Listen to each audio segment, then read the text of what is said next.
Okay, saints, we're now going to go in to the book of Revelation, chapter 15. The shortest chapter in the book of Revelation, but one of the most pivotal, important chapters in the book of Revelation. But we got to understand where we're at, how we got here. It's very important that we know we entered that small gate and we're staying on that narrow way. We must stay focused. We must stay on that thin line, which is Christ himself. So, the last time John said after these things was in Revelation chapter 7 verse 9. And we quickly went into, it was very clear, the tribulation, the saints that go into the tribulation, the saints that get saved in the tribulation, and those that come out of the tribulation. And we still haven't changed, because John has not said after these things again. So we're still in that subject. And another thing we must understand, we're also in the two signs. They have not quit. A lot of people don't understand that. You're still in the two signs of Revelation chapter 12. The great sign that appeared in heaven of the woman who gave birth. The woman, as we've said, you can plainly see is the church.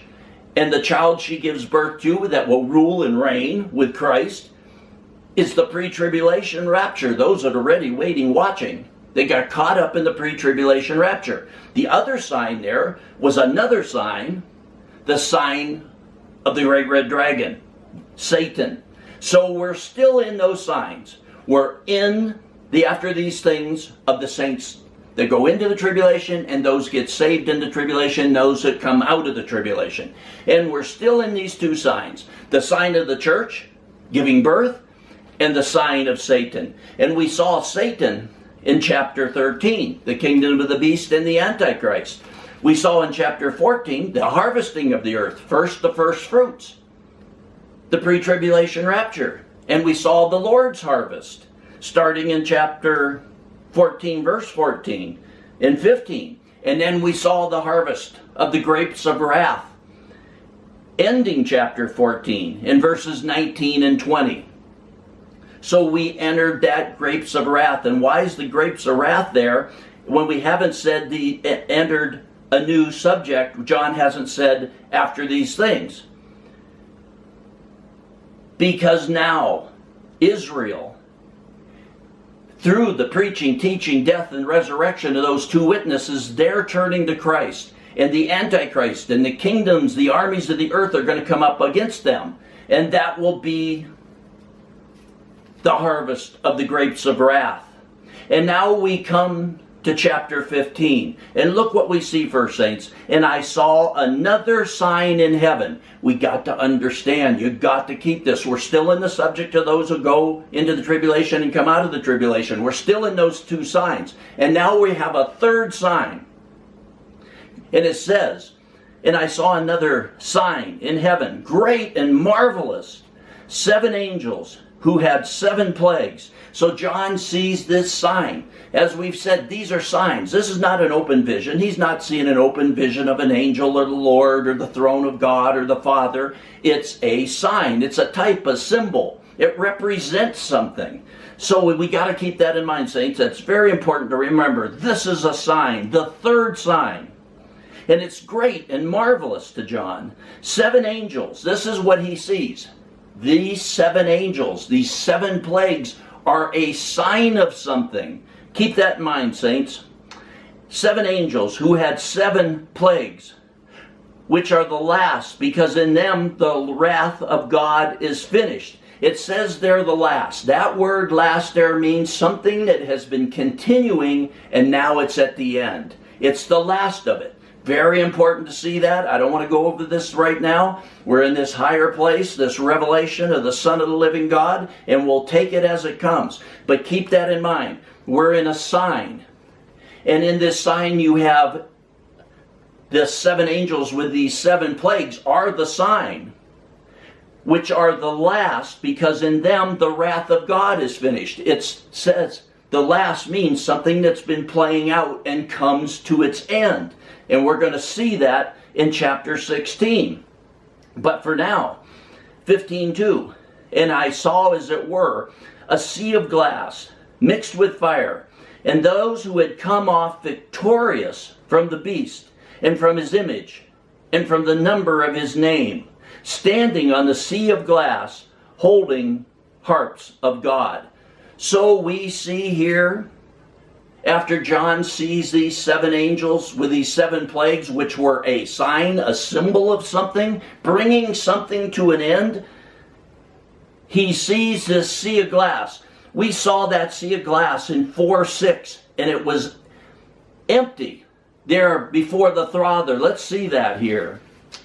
Revelation 4:6, speaking of where John saw the Father, that one sitting on the throne waiting for the Lamb. And before the throne there was, as it were, same words there, a sea of glass like crystal. And in the center and around the throne, 4 living creatures full of eyes in front of and behind. So here, when John saw this revelation, this vision of the Father, this sea of glass is there before the throne. But it's empty. There's no one on it. And then we saw in Revelation 7:9, after these things, I looked and behold a great multitude which no one could count, from every tribe, tongues, and peoples and tongues, standing before the throne. What was before the throne? The sea of glass. So all these that come out of the tribulation are on this sea of glass. And now in verse 15:2 we see, and I saw, as it were, the same phrase, a sea of glass mixed with fire, and those who had come off victorious from the beast, and from his image, and from the number of his name, standing on the sea of glass. So you're going to see now, we've come to the end of the tribulation. That's why this wrath of God, the grapes of wrath, is mentioned just before this, because they're coming against Israel. They're killing the Jewish people as fast as they can. They're beheading them because they're rejecting the Antichrist, and they're turning to the true Messiah. And that's why it mentions them here. And I saw, as it were, a sea of glass. It's the same sea of glass that was empty in chapter 4. It's there before the throne, where the sea of glass is, with that multitude that comes out of the tribulation. These are part of that same people. Because that elder had told John, who are these? He said, I don't know. And he says, these are the ones that come out of the tribulation. All the ones that come out of the tribulation. And now we're down to the last 3.5 years of the tribulation. And those that come off victorious from the beast. And they're standing on that sea of glass. So this is bringing us right down to the end of the tribulation, where the Gentiles have been taken in the pre-tribulation rapture or the mid-tribulation rapture. The time of the Gentiles is over. God has turned back to Israel. He has opened their eyes. And this represents those, as it says, they come off victorious from the beast and his mark, his number.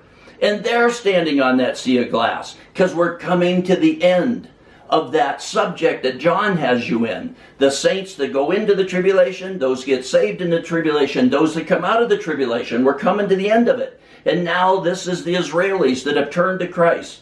They come off victorious from the beast. And they're standing on that sea of glass. And you say, well, I think this is all the Christians through all ages, or all the Gentiles. No, because you're going to see right here why this is true. In 15:3, and they, who? These that come off victorious, standing on that sea of glass, they come off victorious from his number and his name. And they sang the song of Moses. These are the Israelis at the end of the tribulation, after the time of the Gentiles. These are the Israelis that turned to Christ in the last 3.5 years of the tribulation. And they, how do you know that? They're singing the song of Moses. They're singing Hebrew songs. They're singing Israeli songs. The bondservant of God. And the song of the Lamb. They've become Christians. They've received their true Messiah. They've repented. They're born again. This is the Jewish Christians at the very end of the tribulation, because we're still, but coming to the end of that subject that John has you in Revelation 7:9. Those that go into, are saved in, and come out of the tribulation. And this is the last of them. The Israelis in the last 3.5 years of the tribulation. And what are they singing? Great and marvelous are your works, O Lord God, the Almighty. Righteous and true are your ways, thou King of the nations. Who will not fear, O Lord, and glorify your name? For thou alone art worthy. For all the nations will come and worship before thee. for thy righteous acts have been revealed. So these, you can see, are singing the Song of Moses. They're Israeli songs, they're Hebrew songs, but they've been born again. They're also singing songs of the Lamb. So we're right down to the end of that subject that John had you in. The subject of those who go into, get saved in, and come out of the tribulation. And you say, how do you know you're ending there right now? Because look at the next verse, saints. Revelation 15:5. John says, after these things. John, as you know by now, is now going to totally change subjects. We're changing now from the subject of those that go into the tribulation, get saved in the tribulation, can come out of the tribulation, because now John has said after these things. So we are totally changing subjects. After these things I looked. So now John looks again. After seeing all those things, he says, I looked, and the temple of the tabernacle of testimony in heaven was opened. And the 7 angels who had the 7 plagues from 15:1 came out of the temple, clothed in linen, clean and bright, and girded around their breasts with golden girdles. And in verse 7, and one of the 4 living creatures, remember the living creatures stand between heaven and earth, between God and man, and one of the 4 living creatures gave to the 7 angels 7 golden bowls full of the wrath of God who lives forever and ever. So now these 7 angels, this sign, this type, this symbol, these 7 angels were, one of the 4 living creatures gives them the 7 bowls of wrath. And the temple was filled with smoke from the glory of God and from his power. And listen here, saints, and no one was able to enter the temple until the 7 plagues of the 7 angels were finished. So now we've come to, you've had the pre-tribulation rapture of the first fruits, those ready, waiting, watching. You saw the harvest of the earth in Revelation 14:15. The harvest of the Lord's people. You saw the harvest of the grapes of wrath. You saw this sign, this symbol. And the Israelis in the last 3.5 years turn into the Lord, singing the Song of Moses, the Song of the Lamb. John changes subjects. And you see these 7 angels with the 7 plagues. One of the 4 living creatures gave to the 7 angels 7 golden bowls full of the wrath of God. Now we're going to go into the bowls, the wrath. And remember, they're a type, they're a symbol, they're a continuation of something that brings that continual thing to an end. And it says, and no one was able to enter the temple until the 7 plagues of the 7 angels were finished. Because after the pre-tribulation rapture, the Jews, through the preaching, teaching, death, resurrection, and rapture of those 2 witnesses, will turn to the true Messiah. A great part of them will. And that will enrage the Antichrist. But during their time, that 3.5 years, no one else is able to enter the temple. There's no more raptures there. They're stuck with what they're at. They're stuck to where they are. That this raging, this kingdom of the beast, the Antichrist is coming against them, beheading them by the hundreds of thousands. These armies of the Battle of Armageddon are coming against them. But as it says, and no one was able to enter the temple until the 7 plagues of the 7 angels are finished. After the pre-tribulation rapture, once the Jews turn to Christ, there's 3.5 years left. But no one else will enter heaven. The raptures are over. At the end, when he returns, we'll see what happens to those that are left on earth, to the Jews that have turned to Christ. As we go on in the next message, saints, in chapter 16, remember, very important, we're coming to very important stuff, a great revelation, that you understand that these 7 bowls of wrath, these 7 plagues from these angels are a sign, a symbol, a type of something that has been going on continually through the tribulation and that is about to come to an end. And we will continue with our revelation.